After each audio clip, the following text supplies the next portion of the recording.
안녕하세요.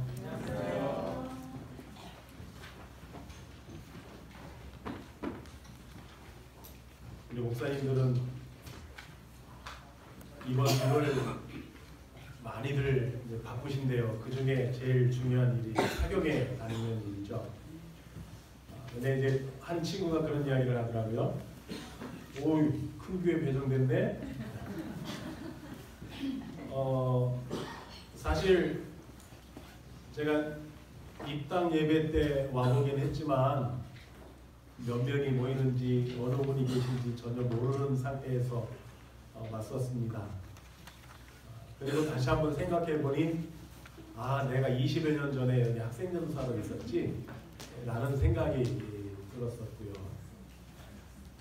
그러면서 뭐 좀 떨리거나 그런다기보다는 어떤 말씀으로 함께 은혜를 나누어야 할까라는 고민이 한 2주 가까이 계속 제 마음속에 자리했습니다. 제일 소망한 건 내가 나누는 말씀이 나에게 간절한 것처럼 함께 나누는 성도들의 마음속에도 간절하고 은혜가 될 수 있었으면 좋겠다라는 생각들을 많이 하게 되었습니다. 정체성이란 단어를 우리가 좀 잘 알지요. 죄송합니다.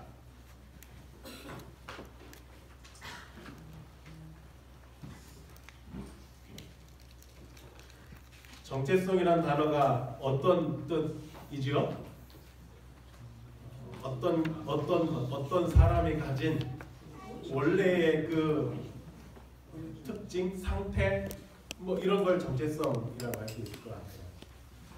한동안 우리가 재림교회 정체성에 대한 공부도 하고 고민들을 많이 가졌던 적이 있습니다. 태국의 한 가난한 사람의 이야기가 얼마 전에 우리나라의 뉴스에까지 등장을 했습니다. 바닷가에서 쓰레기를 주워서 생활하는, 그래서 하루에 한 15,000원 왔다 갔다 정도를 벌어 사는 한 남자의 이야기인데요. 우연히 또 그날도 바닷가 해변에 나가서 이렇게 줍다가 이런 돌덩이 하나를 주웠어요. 이게 한 17kg 정도 된다고 하는데요. 근데 이것 때문에 이 사람이 좀 횡재를 하게 되었답니다. 이게 돈이 많이 된대요. 얼마 정도 나갈까요? 이 돌덩이 하나가 한 17kg 정도 되는 이 돌덩이 하나가 얼마의 가격을 매길 수 있을까요? 10억? 100억? 굉장히 후하시네요. 전문가들이 예상하기를 한 8억 5천 뭐 이 정도 예상을 한다고 그래요. 돌덩이 하나예요. 근데 그렇게 가격이 많이 나간다는 거예요. 이름도 있어요. 이 돌덩이의 이름. 그 이름은 뭐냐면 용연향이라는 이름을 가지고 있습니다. 이 돌덩이는 여성들이 너무 좋아하는 향수의 원료래요. 그래서 500g을 한 2,300만 원 정도의 거래가 되고 있다고 합니다. 제가 아침에 오면서 보니까 길가에 500g 45,000원 소고기 가격이 써 있던데 그거에 비하면 비교할 수 없을 만한 고가에 팔리는 거였죠. 횡재했죠. 향수의 원료가 되는 용현향 이름까지 가진 돌덩이. 와, 놀라워요. 근데 이게 원래 뭔지 아세요? 이게? 고래의 똥이래요. 고래의 똥. 고래가 배설한 배설물이 바다를 떠다니면서 시간이 지나면 이게 돌로 바뀌어진다네요. 얼마나 오랫동안 바다에 떠다녔느냐에 따라 값은 더 나가게 된대요. 더 비싸지고 더 고급스러운 향수를 만들어낼 수 있게 된다. 신기하지 않나요? 여러분들 화장실에서 변 보시고 그냥 물로 이렇게 보내지 마시고 한번 좀 잘 관리를 한번 해보시면 어떨까. 고래가 배설한 이 배설물은 너무도 좋은 향기를 내는 재료가 되고, 그게 또 사람들에게 아주 귀하게 쓰여지는 그런 재료가 된다. 오늘 성목교회 모든 성도들이 이처럼 귀한 향기를 바라는 아름다운 하나님의 자녀들이 되기를 간절히 소망합니다. 해가 지나면 지날수록 어제보다 오늘, 오늘보다 내일 더 향기로운 향기를 바랄 수 있었으면 좋겠습니다. 하나님께서 이렇게 축복해 주시기를 간절히 소망합니다. 어제 이 이야기를 이제 시작만 하고 마치게 되었는데요. 하나님을 믿는 백성들이 성령과 어떤 관계, 어떤 교제를 하느냐에 따라 세 단계, 세 분류를 할 수 있다라고 말씀을 드렸습니다. 그 중에 첫 번째는 자연인. 이 자연인, 영적 그리스도인, 육적 그리스도인이라고 하는 이 표현은 어떤 신학자가 만든 용어가 아니라 성경에 등장하는 성경의 용어인데요. 고린도전서 2장 14절에는 이렇게 말씀하셔요. 그러나 자연인은 하나님의 영의 일들을 받아들이지 아니하나니, 다시 말하면 하나님과 전혀 상관없이 살아가는, 누군가가 와서 하나님이 정말 대단하고 특별하고 놀랍고 신기하고 엄청난 분이라고 소개하더라도 그래서 그게 나와 무슨 상관인데? 라고 생각하며 살아가는 사람이 자연인입니다. 시대의 서방에는 이런 말씀이 있어요. 하나님의 마음이 성령의 감화에 열려있지 않은 사람은 하나님의 은혜를 받을 수 없다. 그래서 자연인은 하나님의 은혜가 너무 귀하고 필요하다고 하더라도 상관없어요. 하나님께서 아무리 주고 싶으셔도 받을 마음도 없고 그걸 왜 나한테 주려고 하냐고 오히려 거절하는 사람이 자연인입니다. 영적 신자가 있습니다. 두 번째 단계인데요. 고린도전서 2장 15, 16절은 이렇게 말씀하시죠. 신령한 자는 모든 것을 판단하나 자기는 아무에게도 판단을 받지 아니하니라. 누가 주의 마음을 알아서 주를 가르치겠느냐. 그러나 우리가 그리스도의 마음을 가졌느니라. 영적 신자, 신령한 자, 늘 언제나 마음을 하나님께 내어드리고 하나님과 교통하며 살아가는 그런 사람이지요. 책을 읽다 보면 우리나라 저자보다 외국 저자들에게서 더 많이 이런 표현들을 볼 수 있는데요. 예를 들면 이런 내용입니다. 예배와 관한 책을 제가 좀 잠시 봤는데 이런 내용이 있어요. 원래 내가 이 책을 쓰려고 하는 마음이 없었다. 근데 친구가 이런 이야기를 했다. 그래서 기도하고 고민하는데 그 중에 내 마음속에 들었던 생각은 일단 기존에 하던 일들을 접어두고 이 책을 쓰라고 하나님께서 말씀하시는구나. 이 책을 쓰도록 하나님께서 지금 인도하고 계신다라는 확신이 내게 들었다. 살아가면서 그런 경험들을 좀 많이 하세요? 하나님의 뜻이 이거구나. 오늘 하나님께서 이렇게 하라고 나에게 말씀하시는구나. 라고 하는 생각과 느낌과 확신을 얼마나 자주 경험하세요? 영적 신자는 그런 사람이라는 거죠. 그리스도의 마음, 그리스도의 생각을 갖고 사는 사람. 그래서 하나님의 뜻이 무엇인지 오늘 나에게 하나님이 찾고 싶어 하시는, 내게 확인하고 싶어 하시는 그것이 무엇인지를 아는 사람. 나도 그걸 알고 싶고 그래서 이게 진짜 하나님의 뜻이구나 라는 것을 알고 내 생각과 계획을 바꾸기도 하고 포기하기도 하며 하나님의 인도하심에 따라서 하는 사람, 이게 영적 신자의 모습이라고 하는 거예요. 세 번째, 육적 신자가 있습니다. 고린도전서 3장 1절부터 있는 말씀에 보면 이렇게 표현합니다. 형제 자매 여러분, 나는 여러분에게 영에 속한 사람에게 하듯이 말할 수 없고 육에 속한 사람, 곧 그리스도 안에서 어린아이 같은 사람에게 말하듯이 하였습니다. 영에 속한 사람이 아니라 육에 속한 사람, 육신적 그리스도인이라는 용어를 바울은 사용하고 있는 것이죠. 김남준 목사님이라고 하는 분이 육적 그리스도인, 영적 그리스도인이라고 하는 그의 책에서 이 육적 그리스도인을 설명하면서 이런 이야기를 하더라고요.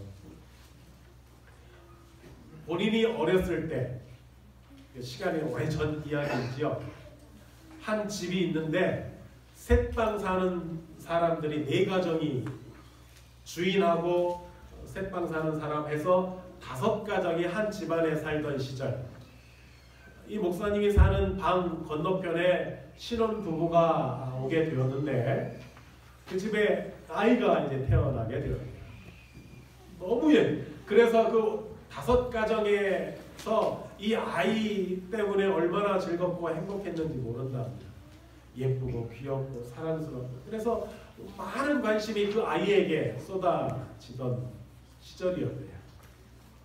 근데 돌이 지나고 2돌이 지나도 이 아이는 여전히 예쁘고 사랑스러운데 신체적 크기가 자라지 않더래요.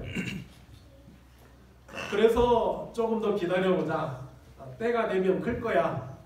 기다리다 3돌이 지나고 가서 병원에 가봤더니 선천적으로 이 아이는 소아마비다라는 진단을 받게 되었답니다.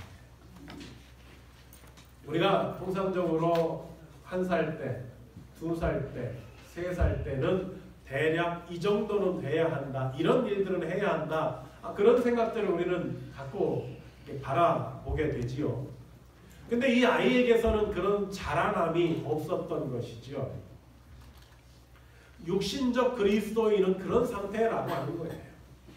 예수님을 만나고 예수님을 믿기 시작하고 나서 1년이 돼도 2년이 돼도 3년이 돼도 예수님을 믿는 것으로 인해서 보여줘야 할 삶의 가치관의 변화가 일어나지 않는 상태, 이런 상태를 육신적 신자의 상태라고 할 수 있는 거죠. 좀 더 특징적으로 이 육신적 상태를 설명해 보자면, 신체적 힘에 의존해서 신앙생활을 하는 사람. 생각해보면 원래부터 의지가 강하고 열심히 사는 사람이 있어요. 뭐 하나 시키면 딱 부러지게 하는 사람. 근데 개중에 예수님을 믿고 나서도 그런 습관적인 모습으로 신앙생활을 하는 사람들이 있을 수 있다는 거죠. 이런 특징들을 정리를 해 보는데요. 열심히 살다가 어떤 일을 만나고 부딪혔을 때 실망하는 일들이 자주 일어나요. 내가 왜 그랬을까? 내가 그러면 안 되는데, 실망하고 좌절하고, 그래서 또 떨어졌다가 또 어떤 특별한 기회로 인해서 다시 신앙생활을 하게 되는, 뭔가 열심히 애를 써요. 또 한편에서는 실망하고 뭔가 좀 마음에 와닿는 일들이 자주 일어나지 않을 때 내가 그렇지 뭐, 그럴 수 있어, 이거 한두 번인가, 내가 해봤는데 그렇더라고, 유유자적한 것처럼 보여지는, 포기한 것처럼 보여지는, 조금 다르게 표현해보자면 꼭 득도한 것 같은 간절함이나 어떤 필요성 없이 실패도 당연히 일어날 수 있는 일이라고 하는 이 받아들임으로 살아가는 사람들. 그 중에는 이 육신적 신자에 어떤 사람들까지도 포함되어진다면 교회에서 무슨 일을 맡기면 얼마나 열심히 하는지 모르고 최선을 다하여 열심히 할 뿐만 아니라 기쁨으로 감사하며 그 일들을 감당하더라는 거죠. 그런데 이런 육신적 그리스도인들을 향하여 예수님께서 하시는 말씀이 어떤 건가 우리가 좀 눈여겨볼 필요가 있습니다. 마태복음 7장에는 이렇게 말씀하셔요. 내가 너희를 도무지 알지 못한다. 예수님께서 주시는 그런 평가입니다. 도무지 알지 못한다. 나는 열심히 최선을 다하여 하지만 이게 그리스도의 삶이라고 하는 생각에서 내 나름대로 최선을 다했는데 예수님의 반응은 너 누구야? 라는 거예요. 뭐가 문제일까요? 문제는 어디에 있나요? 예수님과 개인적인 살아있는 관계를 경험하지 못하는 것 때문에 이런 일들이 일어날 수 있다는 거예요. BTS가 뭔지 아세요? 예? 우리 장모님 가수 젊은 아이돌 그룹에 BTS라는 그룹이 있지요. 장모님은 BTS도 알고 계시네요. 사인 좀 하나 받아주실 수 있으세요? 장로님이 알고 계신 BTS가 BTS도 장로님을 알고 계시는 일일까요? BTS의 멤버가 몇 명이죠? 몰라요? 7명. 진짜 알고 진짜 교제에 있다는 게 무엇인지를 우리가 좀 생각해 볼 수 있는 지점인 것 같습니다. 이런 육신적 신자들은 그리스도와 외향적 연결이 있을 수도 있어요. 하지만 시대의 소망에 있는 말씀에 좀 우리가 다시 한번 주목해 보기를 원합니다. 이런 사람들에게서는 우리 안에 그리스도께서 거하시지 않는다라고 하는 사실들을 드러내며 살아가는데 어떤 일들로 내 곁에는 하나님이 계시지만 내 안에는 하나님이 들어오시지 못할 뿐만 아니라 내가 그 하나님을 모시고 살지 않아 라는 걸 증명하는가? 이렇게 설명을 하고 계세요. 험담과 어리석은 이야기, 진실되지 못하고 불친절한 말, 생애의 짐을 회피함으로 죄된 향락을 추구함으로 세상과 동화됨으로 무례한 행위로 자신의 의견을 옹호함으로 자신을 스스로 의롭게 여김으로 의심을 품음으로 문제를 야기함으로 어둠에 거함으로 우리는 그리스도를 부인한다. 말로 입으로는 하나님은 나와 상관없어 라고 하는 이야기를 하지 않지만 행동으로 그런 일들을 할 수도 있는데 이와 같은 모습으로 하나님을 부정할 수 있다는 것이죠.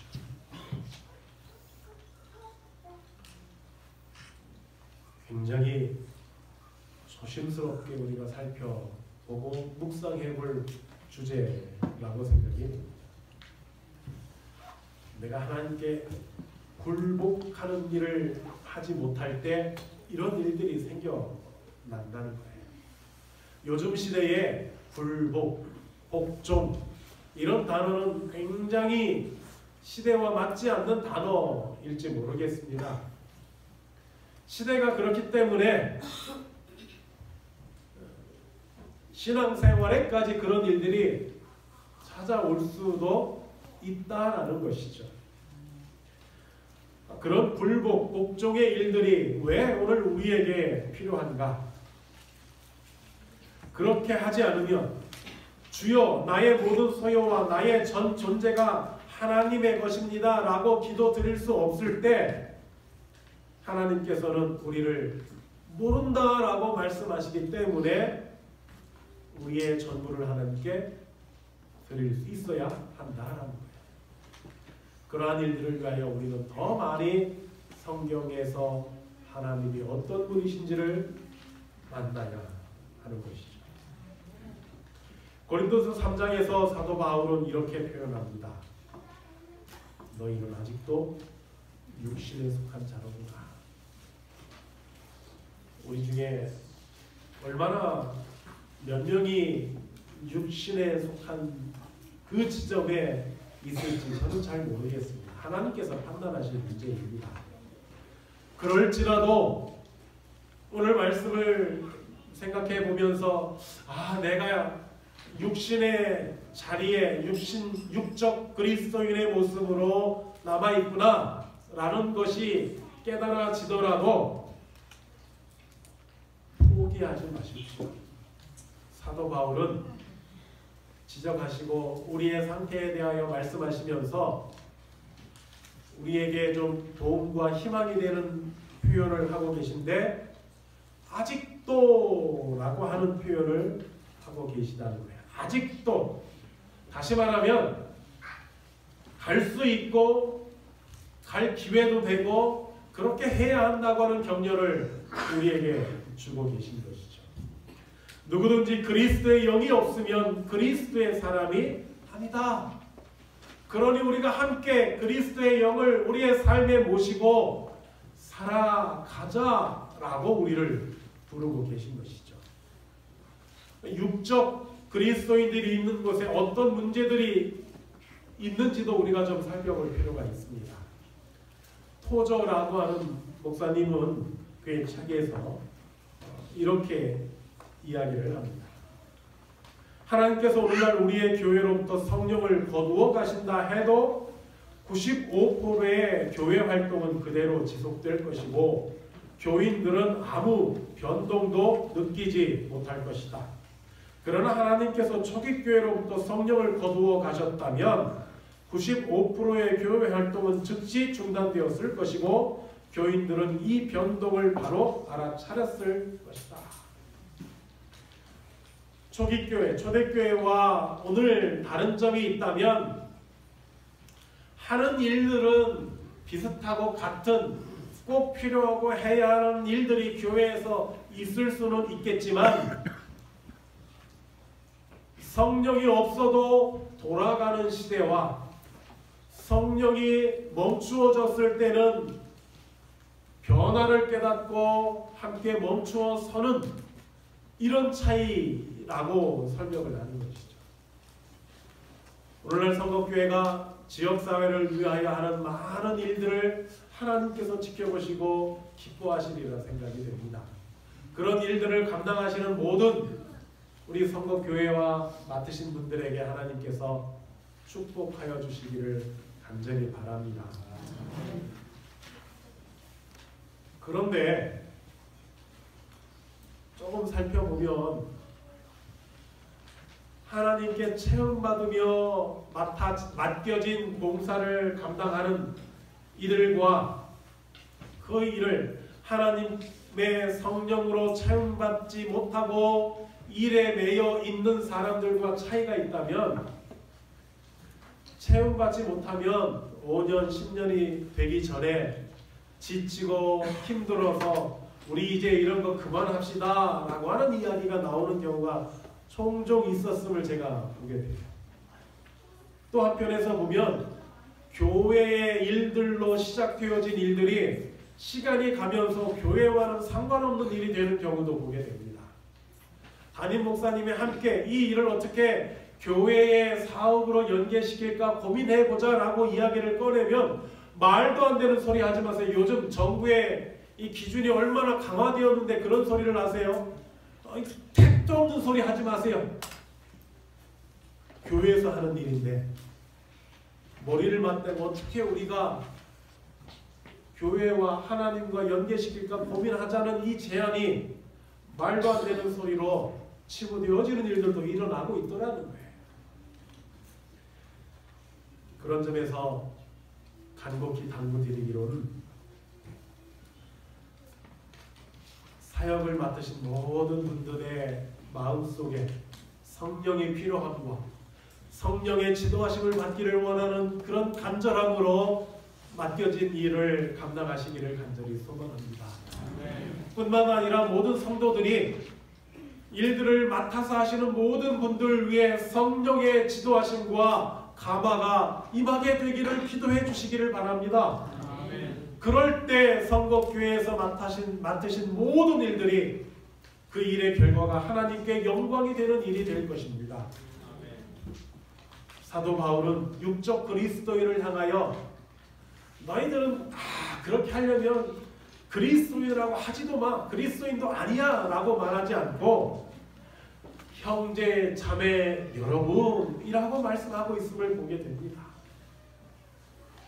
오늘 우리가 함께 사도 바울의 마음처럼 품으시는 성도였으면 좋겠습니다.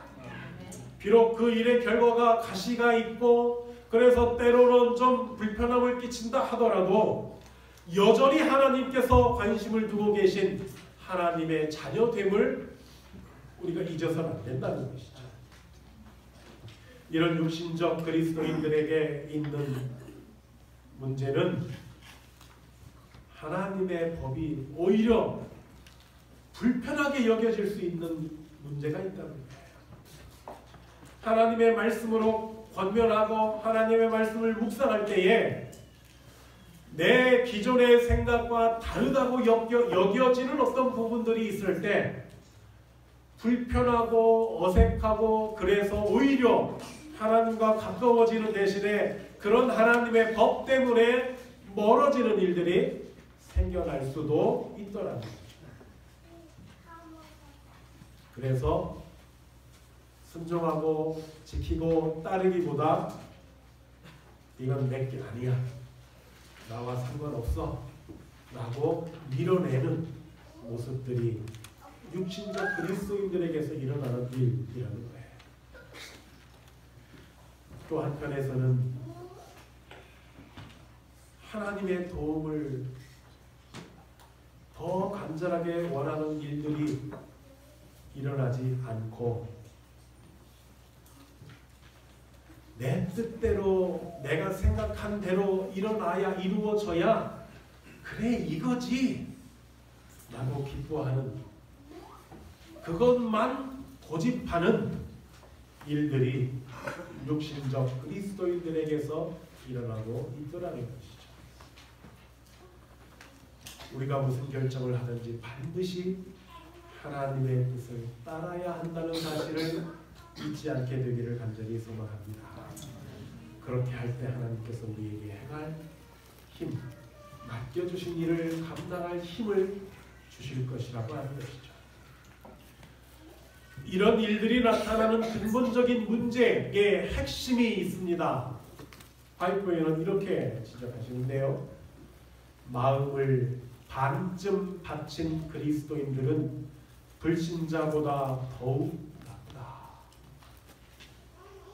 그렇게 하나님의 말씀에, 하나님의 인도하심에, 성령의 지도하심에 복종하는 일을 하지 못하는 사람들의 밑바탕에 있는 문제는 반쯤 발을 걸치고 있기 때문에 그렇다고 하는 거예요.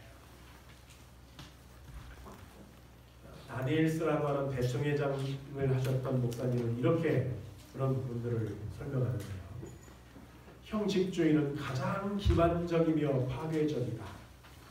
그것은 감추어져 있기 때문에 예상치 못한 암초와 같아서 지난 여러 세기를 통하여 교회가 자주 이것에 부딪혀 거의 파선 지경에 이르렀다. 바울은 하나님의 능력이 경건의 모양은 말세에 사는 신자들에게 미칠 심각한 위험 중의 하나라고 경고했다. 열심히 최선을 다하여 신앙생활하는 사람들의 반쯤 걸친 육적 그리스도인들의 모습이 심각한 위험을 교회에 초래할 것이라고 지적하고 있는 것이죠. 왜 이런 일들이 일어날까요? 교회 안에서 그리스도인들의 재림 성도들에게 이런 심각한 위험을 초래할 상태가 일어나는 이유 몇 가지로 좀 살펴보기를 원하는데요. 첫 번째는 무지하기 때문입니다. 많은 우리 교회에서 나온 책들 속에서 보면 또 화이트인이 지적하시기로는 교회의 지도자들이 목사님들이 성령이 너무도 중요하고 이 마지막 시대에 필요한데 그 성령에 대하여 강조하지 않기 때문에 이런 일들이 생겨나고 있다라고 지적하기도 하죠. 성령에 대하여 무지함이 이런 문제를 일으키게 되더라고요. 모르니까 충분히 제대로 믿지 못하게 되는 것이죠. 모르니까 그저 내가 아는 범위에서 최선을 다하여 나는 하고 있다고 하는 오류와 착각에 빠지게 된다는 거죠. 제가 중학교 시절에 학교에서 오늘의 신앙을 공부한 적이 있는데 제가 그 교재의 내용을 다 읽지 않고 이제 뒤에 퀴즈가 있잖아요. 퀴즈를 풀면서 친구들과 이야기를 나누던 중에 정확하게 지금 그 문제가 뭐였는지 이제 좀 가물가물한데 제가 막 주장을 하고 억지를 부린 문제가 있었어요. 아니야, 이게 맞아, 이거야. 근데 나중에 확인해 보니까 제 주장이 틀렸더라고요. 분명히 그 본문에 이건 이렇다라고 기록되어져 있었음에도 불구하고 확인하지 않고 읽지를 않으니 엉뚱한 걸 이게 진짜라고 주장하는 일들이 있더라는 거죠. 네 번째는 너무 바빠서 하나님에 대한 성령에 대한 관심을 두고 연구하고 묵상할 시간이 없음을 시간이 없기 때문에 이런 일들이 일어나기도 하더라는 거죠. 조금이라도 기회가 있을 때 이런 특별한 기회를 통하여 좀 뭔가가 선포되어질 때에 그렇구나 회개하고 하나님 앞에 마음을 내어드려야 하는데 그런 기회가 있을 때마다 하긴 하지만 정작 중요한 핵심 내 안에 깊이 숨겨진 어떤 부분들에 대하여는 여기까지 이건 안 돼. 방어막을 치기 때문에 영적 그리스도인의 단계로 성장하지 못하더라. 기분 좋고 뭔가 일이 좀 잘 풀렸다 싶으면 열심히 하는데 반대를 만나거나 뭔가 좀 내가 원하는 것과 다른 일들이 일어나게 되면 멈추어서는 이런 성향들 때문에 우리의 상태는 육신적 그리스도인의 지경을 벗어나지 못하게 되더라는 것이죠. 로저 모르노라고 하는 사람은 이렇게 설명합니다. 아내의 영들은 사람들을 유도하여 그리스도의 말씀과 선지자들의 말씀 대신에 그들 자신의 감정을 따르게 하려고 했습니다. 여러 해 전에 우리가 잘 아는 광고가 참 많이 회자되었던 적이 있는데 열심히 일한 당신 이제 떠나라. 그때로부터 이제 더 심각하게 더 확실하게 더 많이 사람들의 마음속에 입술에 회자되어지는 게 있다면 네가 하고픈 대로 해. 네가 중요한 거야. 네 맘대로 해. 라고 하는 거죠. 누군가의 의견과 조언에 귀 기울이고 바꾸고 멈추고 순종하는 일을 좋은 일로 표현하지 않는, 좋은 일로 생각하지 않는 것이 요즘 시대의 일인 것처럼 보여지기도 하더라고요. 근데 지적하기를 사단은 그렇게 일하고 있다고 하는 것이죠. 사도행전의 말씀입니다. 성령께서 작업하시는 방법은 반드시 기록된 말씀과 조화되어야 하는데 이 방법은 천연계와 영적 세계에 똑같이 적용된다. 그는 깨어 기도하고 일하며 모든 일에 있어서 말씀 가운데 나타난 하나님의 교훈에 유의하여야 한다. 그리스도 안에 거한다는 건 끊임없이 그리스도의 뜻이 무엇인지를 좀 확인하고 받고 그래서 그 그리스도의 뜻에 자신을 전적으로 굴복시키는 일이어야 함을 우리가 기억하게 되기를 간절히 바랍니다. 그런 일들을 위해 우리는 날마다 순간순간마다 하나님 앞에 나아가고 기도하고 우리의 마음을 내어드려야 하는 것이죠. 나는 어디에 있어요?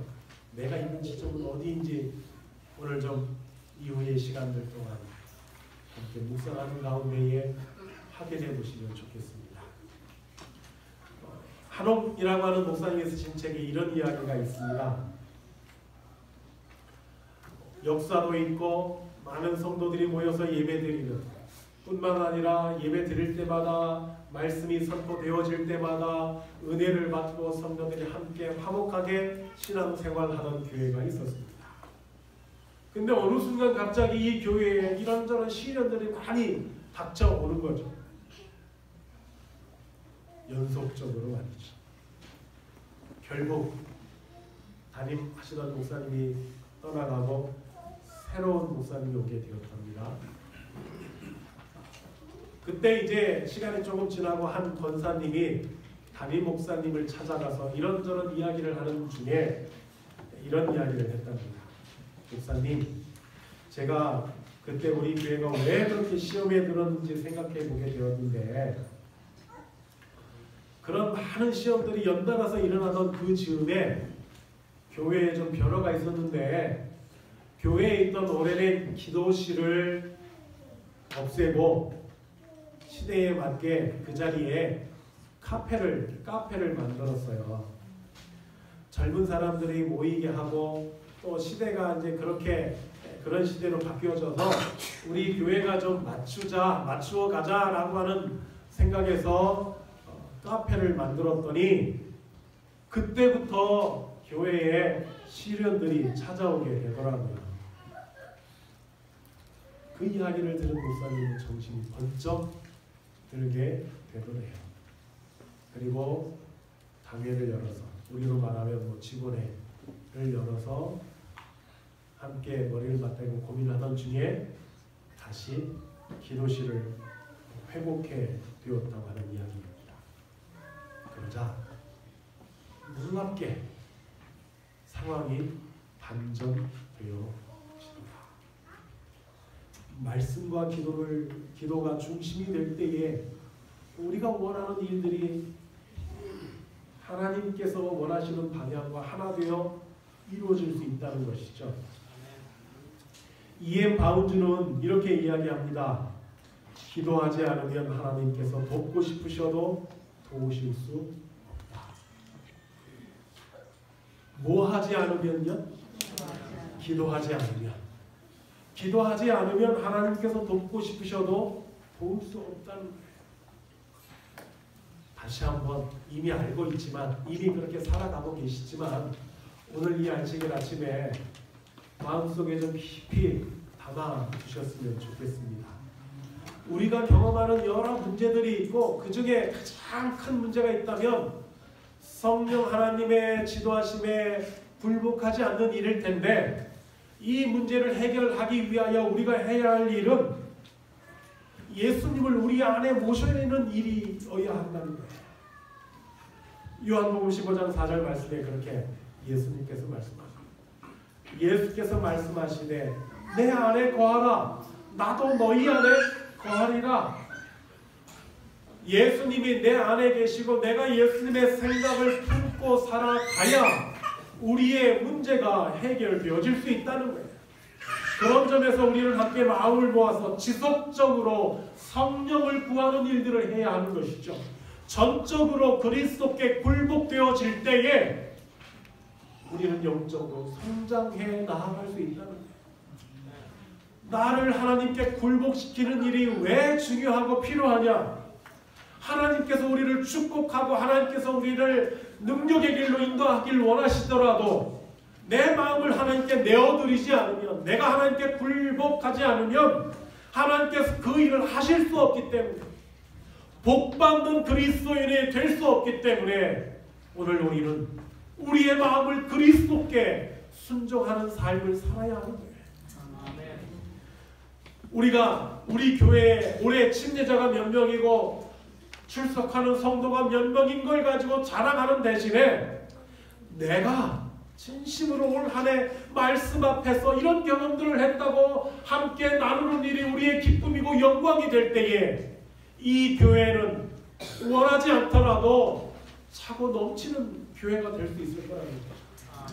제가 바라기는 우리 각자가 성령 하나님께 굴복하여 성도 300명이 아니라 성도 1000명 이상이 되는 교회가 될 수 있었으면 좋겠습니다. 하나님께서 그런 축복을 주실 거예요. 언제요? 내가, 우리라고 말씀하지 마세요. 김장로님이, 부장로님이, 어떤 장로님이라고 생각하지 마시고 내가 하나님께 굴복할 때, 성령에 굴복할 때 그런 일들이 일어날 수 있다고 해요. 그래서 1000명 성도가 되어서 막 교회를 또 새로 짓겠다 고민하지 마시고 기뻐하고 감사함으로 분리 개척을 하시면 됩니다.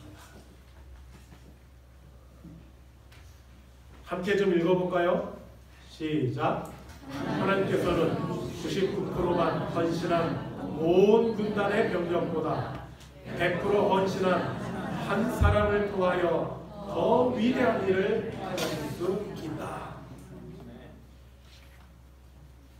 때로는 나는 열심히 하는데 내가 100%의 군사가 되려고 애쓰는데 내 제일 가까이에 있는 마나님이, 서방님이, 우리 교회의 기둥이 되는 장로님이 내 뜻대로 따라주지 않는 것 같아서 원망의 마음이 생기고 불평의 마음이 찾아들 때에 기억하십시오. 내가 온전히 순종하면, 내가 온전히 하나님께 100% 나의 마음을 하나님께 내어드릴 때 하나님께서 나를 통하여 일하실 거라고요. 그 주인공이 우리 여러분들이 되시기를 간절히 소망합니다. 시간이 조금 지났지만 이 한 가지 이야기를 좀 나누고 오늘 시간을 좀 마치기를 원합니다. 연초에 선한목자교회라고 하는 교회를 담임하는 유기성 목사님이 이런 칼럼을 그의 페이스북에 올린 걸 보게 되었습니다. 우리의 희망은 어디에 있는가? 새해 한국 교회를 위하여 기도하면서 눈물도 위로도 받았습니다. 오늘날 한국 교회 때문에 번민하는 사람들이 많습니다. 생각해보면 설교 시간에, 말씀을 전하는 시간에 북한의 원자폭탄을 투하해서라도 사람들을 다 때려잡고 그곳에 교회의 깃발을 세워야 합니다. 이런 극단적인 설교를 하는 목사님들도 계셨고요. 목회자들의 비리, 너무 조직화된 교회 제도, 직분 중심의 교회 문화, 율법주의적이고 위선적인 교인들의 태도, 은혜 없는 예배 등등으로 굳이 교회에 다녀야 하나, 혼자서 조용히 하나님을 믿는 게 차라리 더 낫지 않을까. 이성적으로 보면 그럴 것 같은 일들이 오늘 우리 주위에 일어나고 있어요. 비단 일요일에 예배 드리는 사람들의 공동체 속에서만 일어나는 게 아니라 우리 재림교회 안에서도 이런저런 형태와 크기는 다르더라도 비슷한 일들이 일어나고 있는 거죠. 과연 한국 재림교회에 희망이 있을까? 정말 희망이 있다고 생각하세요? 천안 지역은 특별히 천안 북부 지역은 삼육식품이 있기 때문에 여러 교회들이 함께 기뻐하고 감사하며 찬양하는 일들을 할 수 있는 것 같아요. 한 걸음만 벗어나서 저 북쪽 충북 지역에 가더라도 저 시골 지역에 가면 깐난쟁이 보기가 힘들어요. 교회의 미래가 어디 있는지 암울해져요. 그러나 기억하십시오. 우리에게 희망이 있어요. 해답이 있어요. 함께 읽어볼까요? 노란 글씨요. 시작. 오직 한 분 오직 예수 그리스도가 우리의 희망입니다. 필립 얀 씨는 젊은 시절 열심히 신앙생활하다가 교회를 떠난 적이 있다고 그가 고백합니다. 아무리 생각해봐도 이건 아니라는 거죠. 그러다가 그가 깨닫게 되었는데 내가 교회를 떠나면서 내 마음엔 여전히 하나님을 나는 믿고 있다고 생각했었는데 다시 한번 생각해보니 교회만 떠난 게 아니라 내가 하나님을 믿는 신앙까지 떠났었구나 라는 생각을 하게 되더라는 거죠. 그리고 나서 그가 다시 교회에 들어왔습니다. 그리고 지금은 여러 다양한 신앙의 책들을, 서적들을 집필하고 있어요. 무엇 때문에 이런 일들이 일어납니까? 주님을 바라보는 눈이 달라지고 열렸기 때문에 그럴 수 있었다고 이야기를 합니다. 우리가 예배 드릴 때 어떤 마음으로 예배에 참여하세요? 어디 보자. 오늘은 우리 담임 목사가 어떤 설교를 하는지 내가 평가 좀 해봐야지. 공연 한번 잘 해보세요. 내가 판단할 테니까. 앞에서 예배를 진행하는 분들은 배우고 나는 관객이라고 하는 생각으로 예배에 참여하고 있지는 않습니까? 필립 얀 씨가 그렇게 생각을 했었다는 이야기를 합니다. 예배를 마치고 교회를 떠날 때에 하나님은 나의 예배를 기뻐하셨습니까?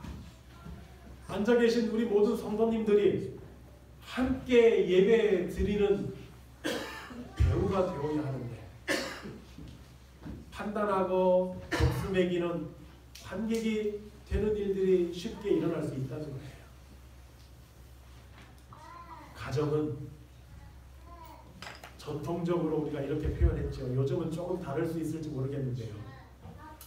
부부싸움은 어떻다고요? 칼로 물매기다. 아주 잘 만든 비싸고 좋은 훌륭한 장인이 만든 칼은 물방울을 탁 자르면 물방울이 탁 갈라지죠. 강에 가서 이렇게 탁 치면 칼이 맞은 자리에 이렇게 딱 틈이 생겨요. 그렇죠? 맞나요? 안 그래요. 교회도 그래야 한다는 거예요. 교회에서 이런저런 의견의 불일치가 일어날 수 있어요. 그것 때문에 좀 시끄러울 수도 있어요. 그러나 함께 머리를 맞대고 기도하면 여전히 떠나갈 것이 없고 우리가 함께 이 일을 해야 한다고 하는 결론에 도달할 수 있어야 한다는 거죠. 혼자서 할 수 없는 게 두 가지가 있대요. 하나는 결혼이고 하나는 그리스도인이 되는 것. 우리가 주님을 바라보는 눈이 열려야 합니다. 우리가 짓는 죄 중에 윤리적인 것, 법을 어기고 어떤 일반적인 양심의 기준을 벗어나는 것, 이런 것보다 더 큰 죄가 있는데 그게 뭐냐면 예수님을 믿지 않는 죄. 분명 예수님께서 가능하다고 성령에 굴복하면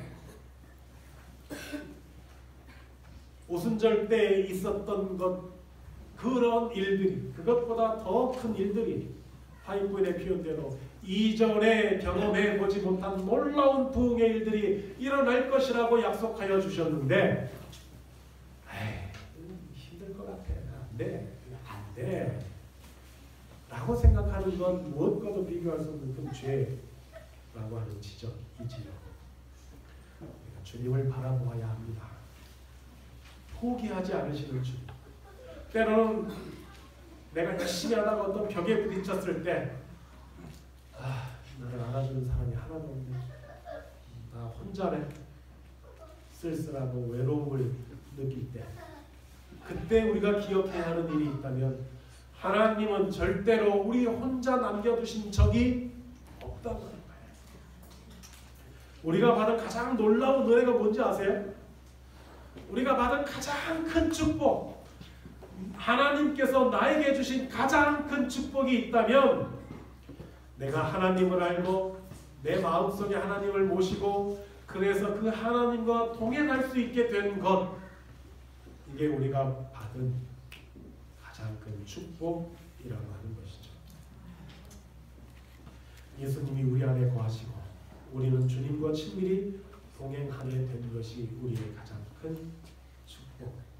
그래서 우리의 희망은 오직 예수님과 동행하는 일이어야 하는 것이죠. 살아가면서 또 이제 이 계속 이어질 우리의 삶의 현장에서 기억하십시오.